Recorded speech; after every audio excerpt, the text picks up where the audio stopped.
Hari ini saya mau bicara mengenai gereja. Ya, karena kita ini semua gereja Tuhan.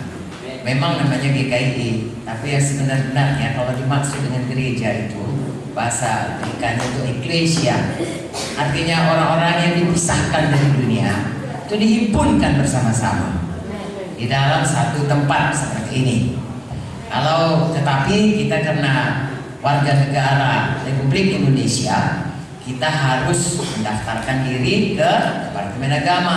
Tapi sebenarnya kita ini ya ada lagi warga negara kita yang lain, yaitu warga negara sorga.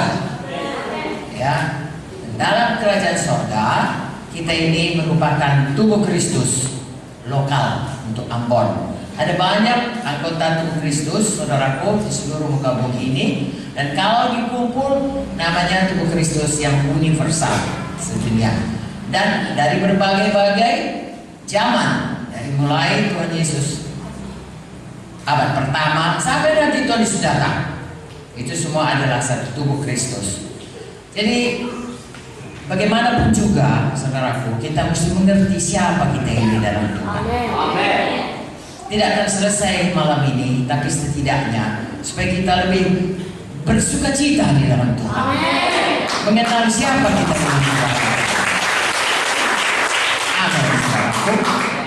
Jadi kalau mengapa kita dipanggil dengan nama eklesia atau dengan gereja atau dengan artinya dipisahkan dari dunia?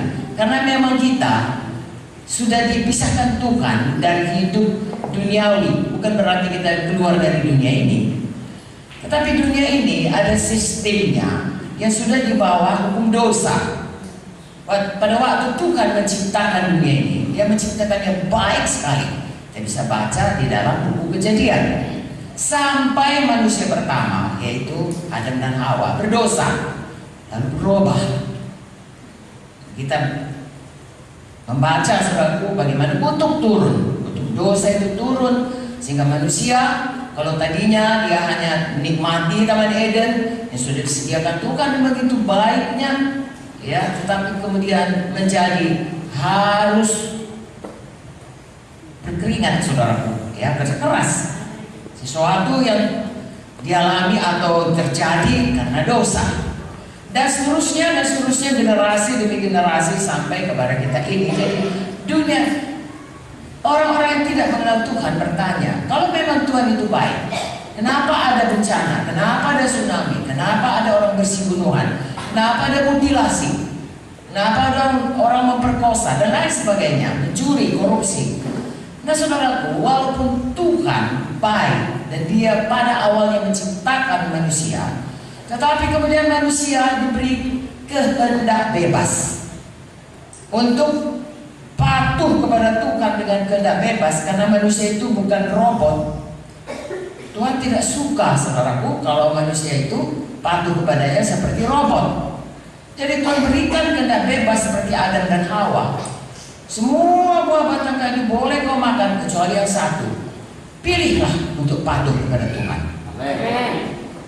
Tetapi ada yang tidak patuh, saudaraku. Makanya kita melihat dosa merajalela di mana-mana, dan ada akibat dosa dan ada kutuk dosa. Roma 3:23 berkata, semua manusia sudah berdosa. Mulai dari Adam, kodrat manusia, kesukaan manusia itu tidak usah belajar.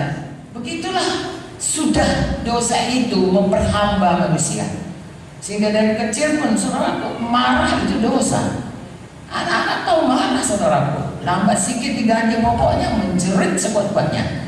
Dia nggak peduli mamanya banyak kerjaan, enggak. Memang dia belum bisa ngomong, tapi setidaknya dia bisa sabar, ya, karena kasih itu sabar.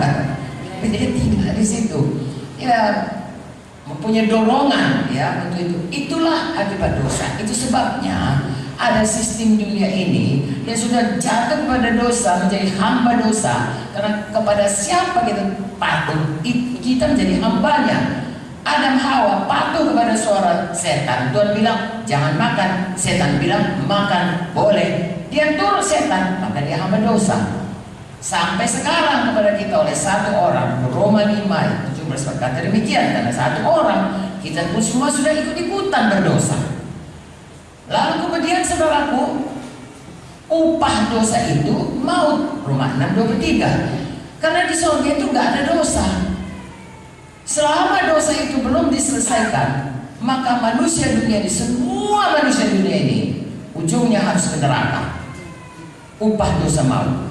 Tapi pada ayat yang sama, Roma 6:23 berkata, tapi kasih karunia Tuhan adalah hidup yang kekal dalam Yesus Kristus. Sebab begitu besar kasih Allah kepada dunia ini, sehingga barang siapa yang disedia memberikan anaknya yang tunggal, siapa yang percaya kepadanya tidak binasa, tapi beroleh. Artinya, kalau kita percaya kepada Tuhan Yesus, kemudian kita menerima Dia sebagai Tuhan dan menerima darahnya, yang sudah percaya darahnya itu tercurah, Dia disalibkan, Dia disengsarakan gara-gara kita, hanya untuk kita. Dia nggak berdosa, tapi Dia mau menggantikan kita, mengangkat dosa, menanggung upah dosa, menanggung hukuman dosa itu, sehingga Dia harus mencurahkan darahnya, harus disengsarakan, dan harus mati di kayu salib.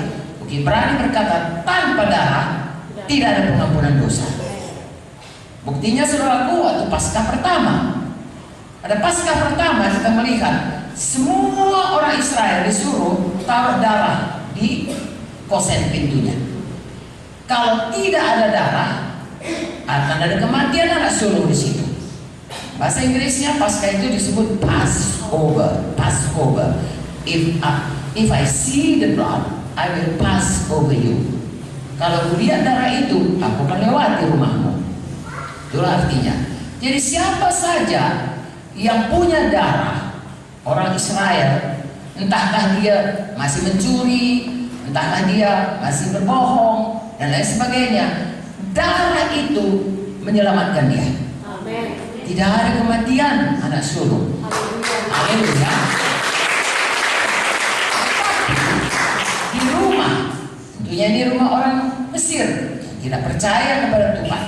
Di rumah orang Mesir, mulai dari Firaun sampai kepada budak, sampai binatang, yang tidak ada darah di jenang pintunya, ada kematian anak sulung. Entahkah dia seorang yang baik, entahkah dia seorang pejabat, entahkah dia seorang cendekiawan, ya, atau ya orang-orang yang suka memberikan dermawan, tetapi kalau tidak ada darah, maka dia akan mengalami kematian. Sekarang ini pun kita, siapa yang percaya darah Yesus menebus dia dan percaya dengan hatinya, dan Tuhan sudah membangkitkan dia pada hari ketiga untuk membenarkan kita, dan mengaku dengan mulut bahwa Yesus itu Tuhan, Roma 10:9-10, maka dia diselamatkan. Amen. Dia tidak lagi dihukum oleh karena dosanya, dia tidak menuju neraka, tetapi dia beroleh hidup yang kekal, dia beroleh rumah di sorga, warga